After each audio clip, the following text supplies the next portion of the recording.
اعوذ باللہ من الشیطان الرجیم بسم اللہ الرحمن الرحیم الحمدللہ رب العالمین وصلی اللہ علی محمد وآلہ طیبین الطاہرین۔ سامعین اکرام السلام علیکم۔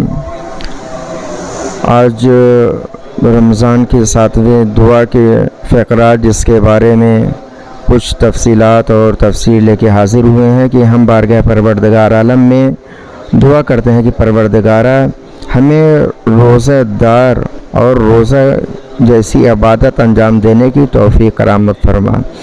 اس لیے کہ اور یہ انسان جو اللہ کی بارگاہ میں توفیق طلب کرتا ہے یہ بہترین چیز ہے کہ بغیر اللہ کی توفیق کے انسان کوئی عبادت نہیں کر سکتا۔ لہٰذا اللہ کی بارگاہ میں ہم یہ ماہ مبارک رمضان میں روزہ رکھنے کی اور بہترین عبادت کرنے کی توفیق کے بارے میں اور اس کے لیے سوال کرتے ہیں۔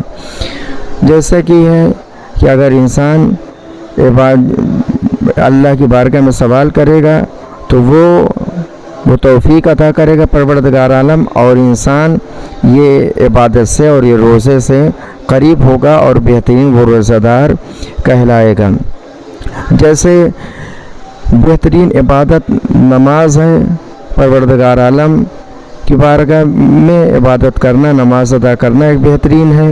جیسے ہمارے اور آپ کے چھٹے امام حضرت جعفر صادق علیہ السلام نے ارشاد فرمایا ہے کہ وہ عبادت ہے کہ جس کے بارے میں قیامت کے دن سب سے پہلے سوال کیا جائے گا۔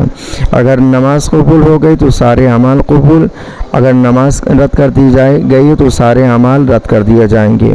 اور روزے کے بارے میں پروردگار عالم نے قرآن مجید میں ارشاد فرمایا ہے کہ وہ روزہ وہ ہے کہ اگر انسان اس روزے کو، مفہوم آیت یہ ہے کہ اگر انسان یہ روزے کو رکھے اور یہ عبادت کرے تو وہ متقی ہو سکتا ہے۔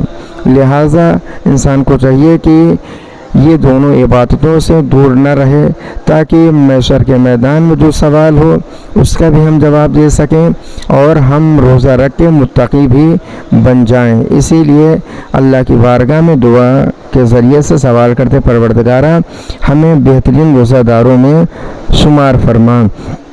اور پھر اس کے بعد جو دوسرا فقرہ ہے کہ ہم جو اللہ کے بارگاہ میں سوال کرتے ہیں یہ ماہ مبارک رمضان میں، وہ یہ ہے کہ پروردگارہ ہمیں ایمان اور اپنی رحمتوں سے اور جو تقوی الہی ہے وہ ہمیں عطا فرما۔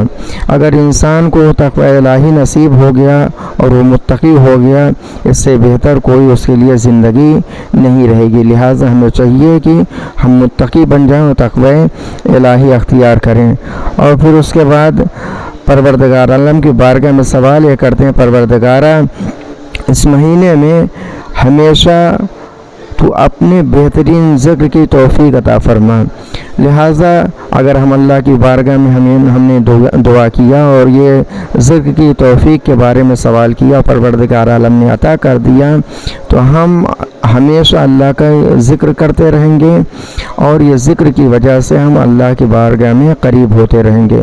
بہت سارے انسان ایسے ہیں کہ جو ذکر تو کرتے ہیں لیکن یہ ذکر سے غفلت کی بنا پہ کرتے ہیں۔ جیسے مثال کہ انسان تسبیح زہرا سلام اللہ پڑھتا ہے، یہ ذکر پروردگار ہے، لیکن اسے پتہ نہیں کہ کب 34 دانہ اللہ اکبر کے ہو گئے، 33 دانہ الحمد ہو کے 33 دانہ سبحان اللہ کو پتہ نہیں، غفلت کی نیند سو کے یہ تسبیح کر رہا ہے، یہ ذکر کر رہا ہے۔ لہٰذا اللہ کی بارگاہ میں سوال کرتے ہیں ہمیں غفلت کے ذریعے ذکر کرنے سے دور رکھ اور بہترین ذکر کرنے کی توفیق عطا فرما۔